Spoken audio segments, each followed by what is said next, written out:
Quando si parla di strumenti ottici non contano soltanto i numeri dichiarati nelle brochure o la nazione dove è stato costruito, conta soprattutto ciò che è uno strumento è in grado di mostrarvi veramente sul campo. Buongiorno a tutti amici di Binomania, io sono Pier Giovanni Salimbeni, giornalista e tester di strumenti ottici e digitali dal 1997. Oggi vi presento finalmente la recensione completa del nuovo Zeiss Conquest APIA65, uno spotting scope che ho avuto modo di utilizzare per parecchi mesi tra birdwatching, osservazione naturalistica, astronomia, paesaggio e persino con delle prove al poligono. Come sempre trovate la recensione tecnica completissima anche sul mio sito binomania.it. Mi è stato gentilmente fornito da Bignami, che attualmente lo propone a 1.539 €, compreso l'oculare Zoom. Direi quindi che è giunto il momento di sedervi comodi, iscrivervi al canale se ancora non l'avete fatto. Io inizierò a parlarvene subito dopo la breve sigla. A tra poco!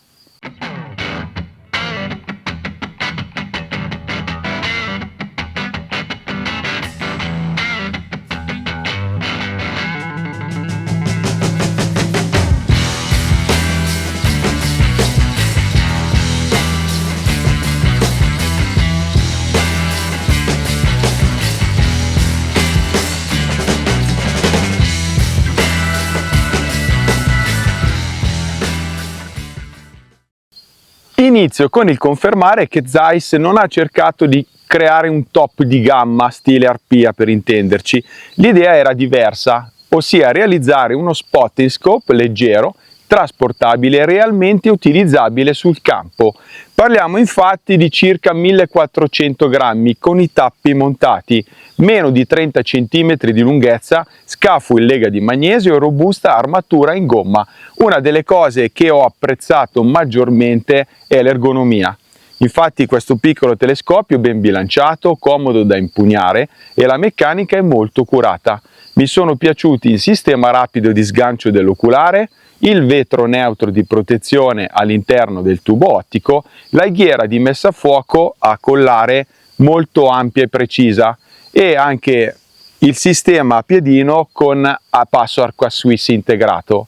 Anche dopo mesi di utilizzo, sotto pioggia, freddo, al sole e al poligono, non ho rilevato giochi o problemi meccanici. Una curiosità poi, sul piedino, ragazzi, si legge chiaramente Designed by Zeiss Made in China. Io vi anticipo una cosa molto semplice: se non avessi visto quella scritta, per ergonomia, precisione costruttiva e qualità generale, avrei tranquillamente pensato a un prodotto tedesco o giapponese. Passiamo adesso all'ottica. Zeiss ha scelto una soluzione che mi ha convinto soprattutto per una caratteristica: il contrasto. Le immagini infatti sono nitide, pulite e molto incisive, come state vedendo. Nel birdwatching e nell'osservazione naturalistica la separazione dei dettagli comunque mi è piaciuta parecchio. Non siamo davanti a uno spotting scope alla fluorite o dal top di gamma assoluto, insomma, quindi nelle situazioni un po' critiche un minimo di cromatismo residuo è presente, però devo essere molto chiaro: sul campo non l'ho mai trovato realmente invasivo. Anche la resa cromatica mi è piaciuta, lo vedremo tra poco. I colori risultano leggermente caldi, le tonalità bianche, e molto piacevoli nell'osservazione naturalistica. Passiamo adesso a parlare dell'oculare.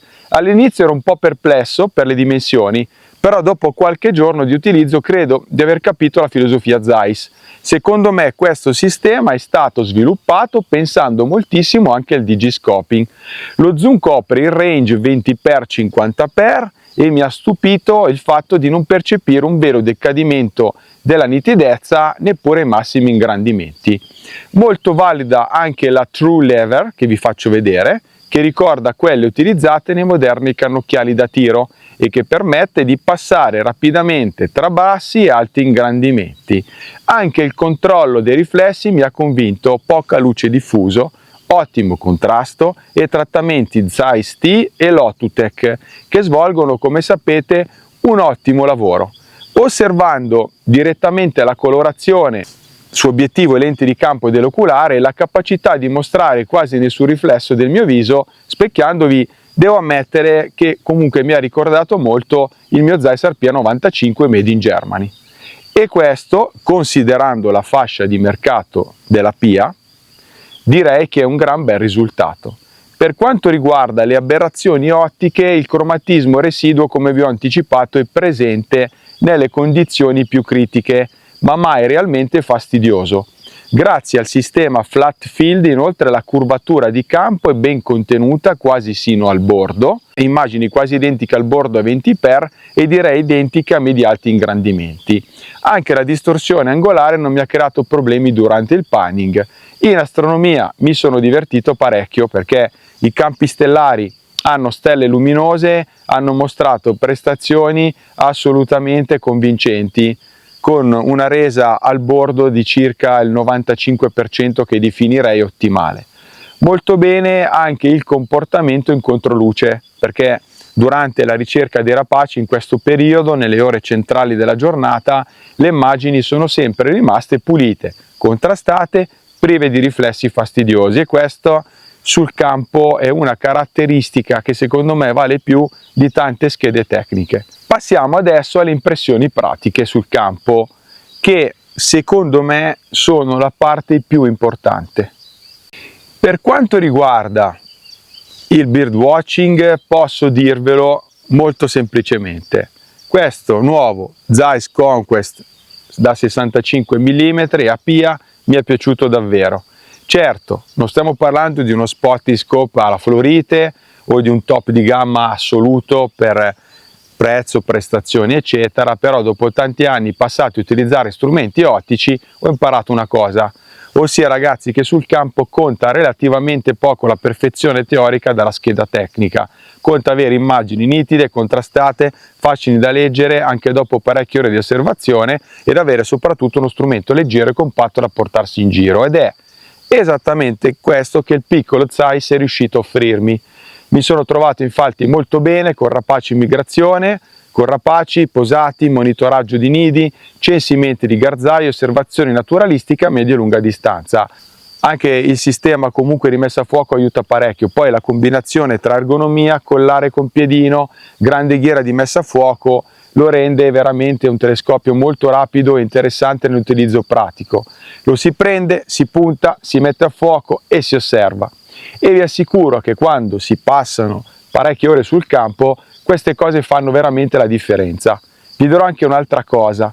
Durante il periodo di prova mi sono più volte dimenticato di avere tra le mani uno spotting scope da 65 mm, perché la resa generale restituisce una sensazione di solidità e di qualità veramente elevate. E lo ribadisco ancora una volta, quando ho notato la scritta Designed by Zeiss Made in China, sono rimasto molto sorpreso, perché se non l'avessi mai letta avrei tranquillamente pensato a livello meccanico e ottico a un prodotto quantomeno progettato in Giappone. Passiamo all'osservazione paesaggistica. Qui la compattezza diviene uno dei suoi maggiori punti di forza, perché il nuovo Zeiss entra facilmente nello zaino e spesso mi è capitato di utilizzarlo anche in maniera molto informale, ossia appoggiato sui gomiti, magari sdraiato a terra, oppure sfruttando semplicemente lo zaino da trekking o quello fotografico come supporti improvvisati. Naturalmente quando si vogliono sfruttare non i 20x ma i medi e alti ingrandimenti, il treppiede rimane fondamentale. Però peso e bilanciamento secondo me consentono anche una libertà operativa che personalmente ho apprezzato moltissimo. Inoltre anche la resa osservativa mi è piaciuta parecchio, io l'ho utilizzato a volte anche con un monopiede. Il contrasto è probabilmente uno degli elementi che più caratterizzano questo spotting scope. E veniamo adesso al crepuscolo. Qui devo fare una premessa. Io utilizzo abitualmente il mio Zeiss Arpia 95, quindi conosco molto bene quello che può offrire uno spotting scope premium di diametro superiore. Eppure questo piccolo Apia mi ha sinceramente sorpreso. Ho effettuato più confronti pratici utilizzando l'Arpia 23x e la Pia a 20x nelle medesime condizioni osservative e in alcune situazioni crepuscolari mi sono trovato più volte a dover osservare con molta attenzione prima di percepire differenze davvero importanti, perché come sapete l'arpia a bassi ingrandimenti va a vignettare il diametro frontale. Ovviamente quando la luce cala molto i diametri superiori mantengono i loro vantaggi, ma questo piccolo spotting scope mi ha davvero impressionato. Merito probabilmente dell'ottima trasmissione luminosa, merito del trattamento Zeiss T e soprattutto di un progetto che evidentemente è stato sviluppato molto bene. E penso che le immagini che comunque state vedendo durante il video raccontino meglio di qualsiasi parola.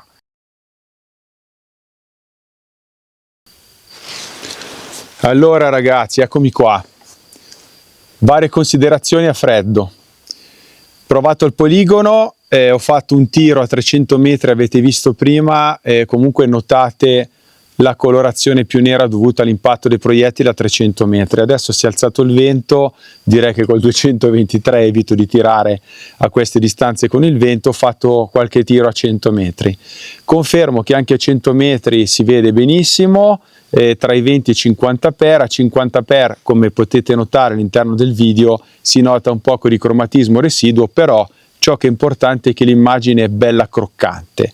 Oltretutto a 20 per potete utilizzarlo con soddisfazione sul tavolo da tiro, sia con appoggio gomiti ma anche con il bin bag, cioè col sacchetto di sabbia o fagioli che utilizzo per il tiro sportivo e per la caccia fotografica.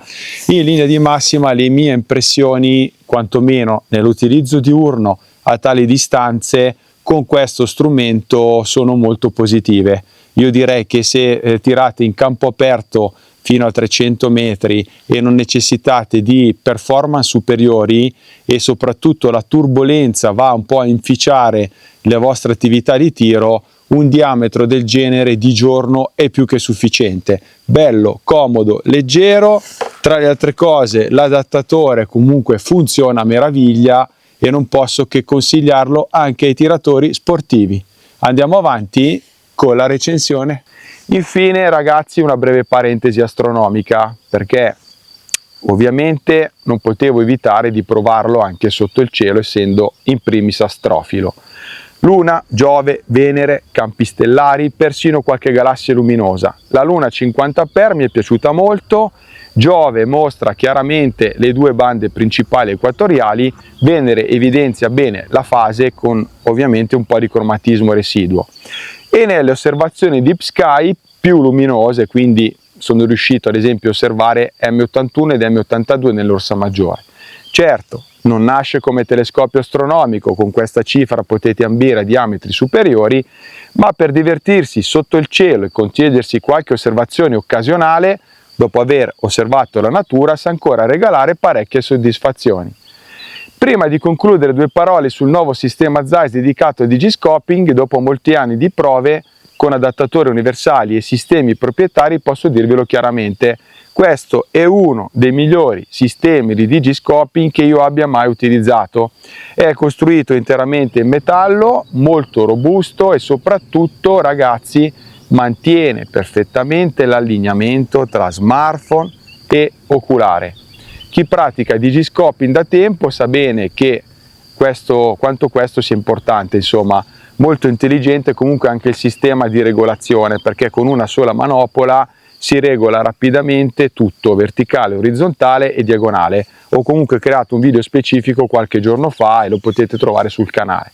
Ovviamente il nuovo adattatore costa, perché tra adattatore e anello dedicato siamo attorno ai 250 euro, ma qualità e funzionalità giustificano il prezzo.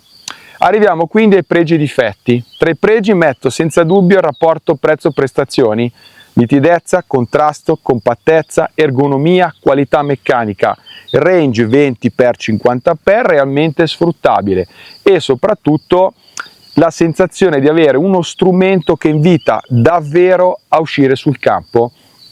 Tra i difetti segnalo invece un campo a bassi ingrandimenti non estremamente immersivo, un lieve cromatismo residuo nelle situazioni più critiche e uno zoom che non è completamente parafocale, si nota soprattutto nell'uso astronomico. compromessi che personalmente considero assolutamente accettabili. E arriviamo ragazzi quindi alla conclusione. Dopo parecchi mesi di utilizzo reale posso dirvi una cosa molto semplice. Secondo me Zeiss con il nuovo Conquest AP65 ha centrato perfettamente l'obiettivo.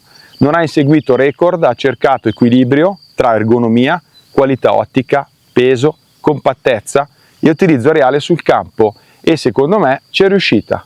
Come sempre io ringrazio Bignami nella figura di Alice e Achille Berti per il supporto e Stefan Böring, manager di Zeiss, per le informazioni tecniche ricevute in anteprima. Vi ricordo che lo Zeiss AP con accessori dedicati è disponibile in Italia nei migliori negozi e ovviamente sul sito ufficiale di Bignami. Per oggi io termino qui, vi aspetto come sempre sul mio canale, se volete venite a trovarmi anche su binomania.it con oltre 1600 recensioni di strumenti ottici digitali e su tutti i miei social associati. Inoltre, se volete aiutarmi nella mia attività lavorativa da giornalista e tester indipendente, potete, se volete, sottoscrivere un abbonamento a Binomania Inside. Trovate tutto qui sotto in descrizione. Entrando in Binomania Inside anche voi potrete avere indiscrezioni, anteprime comparative e soprattutto il dietro le quinte della mia attività lavorativa. Un caro saluto a tutti voi da Piergiovanni Salimbeni e buone osservazioni. Ciao ragazzi, ci vediamo alla prossima puntata.